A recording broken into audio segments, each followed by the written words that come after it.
Hello, dear friends, and welcome to another heartfelt story on our channel. I'm so thrilled you're joining me today for a tale that will stir your emotions and remind us all what truly matters in life. Get comfortable, maybe grab a warm drink, and let's step into a story that begins with a shocking will and ends with a lesson that will stay with you forever. This is The Will That Changed Everything. A father's will shocks his entire family, leaving everything, land, wealth, legacy, to his youngest child alone.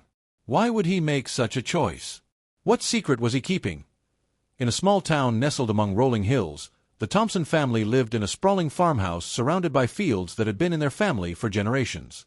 The father, Edward, was a quiet man, his hands calloused from years of working the land, his heart full of love for his 4 children, Anna, Thomas, Elizabeth, and the youngest, Samuel. Edward had passed away quietly one autumn evening, leaving behind a legacy of hard work, and a will that would turn his family upside down.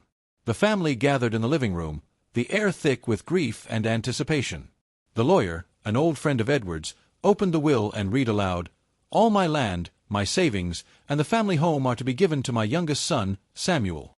The room fell silent, but only for a moment. Anna, the eldest, gasped. Thomas's face turned red with anger. Elizabeth's hands trembled as she clutched her handkerchief. Samuel, barely 25, sat frozen, his eyes wide with shock. The will was clear. Everything, every acre, every dollar, went to the youngest child. "Why, Samuel?" Anna demanded, her voice sharp. "We've all worked on this farm, given our lives to it. How could Father do this?" Thomas, usually calm, slammed his fist on the table. "It's unfair. He's always favored Samuel, but this is too much." Elizabeth, the quiet one, said nothing, but her eyes glistened with hurt.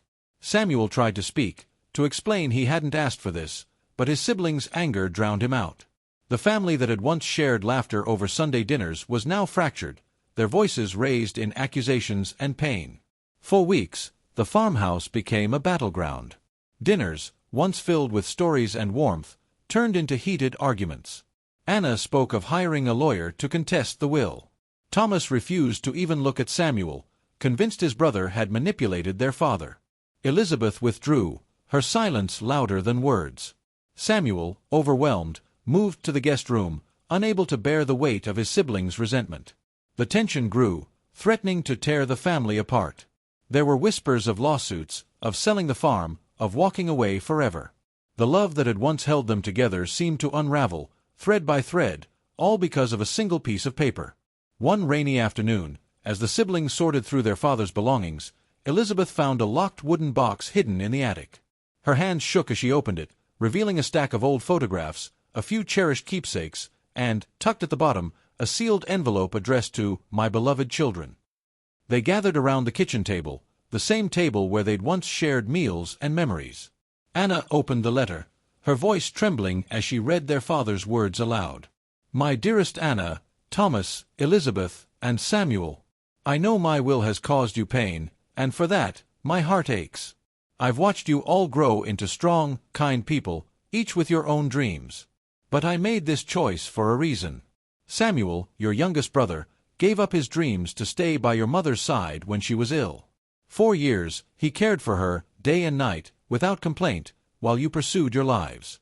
He never asked for recognition, but I saw his sacrifice. This farm, this wealth, it's not just for him. It's my way of thanking him, of ensuring he has a future after giving so much. The land can be divided, the money spent, but your love for each other, that's the true legacy I leave you. Don't let my choice break you apart. Hold on to each other, as you always have. With all my love, your father."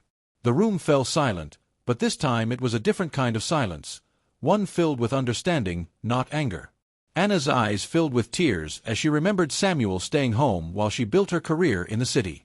Thomas lowered his head, recalling the night Samuel sat by their mother's bedside, reading to her when he himself was exhausted. Elizabeth reached for Samuel's hand, her quiet strength a bridge between them. Samuel spoke, his voice soft but steady. "I didn't want this. I'd give it all up if it meant we could be a family again." Anna wiped her tears and whispered, "We never stopped being a family. We just forgot how to act like one." That evening, The siblings sat together, not as rivals, but as a family healing.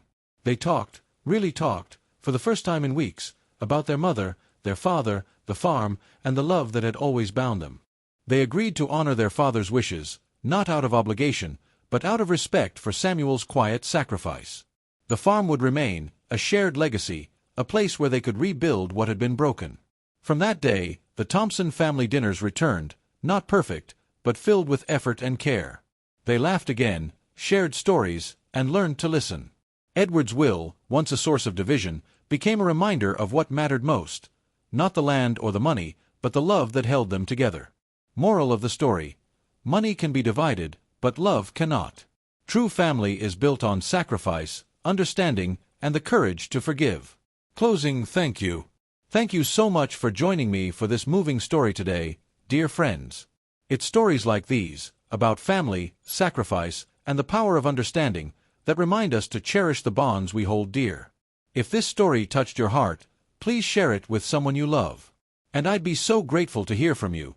Has there ever been a moment when a misunderstanding in your family was healed by truth? Leave your story in the comments below. Until next time, keep love and kindness close to your heart.